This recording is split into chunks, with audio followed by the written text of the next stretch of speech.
Hey guys, I hope I can get some helpers here. But for some reason my computer will not start. It's been doing this for like the past month and a half.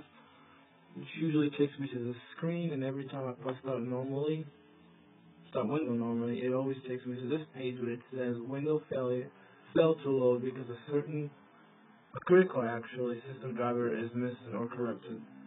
I was wondering if anybody knows like what do I supposed to do or something. Um, Please comment and tell me. Thank you.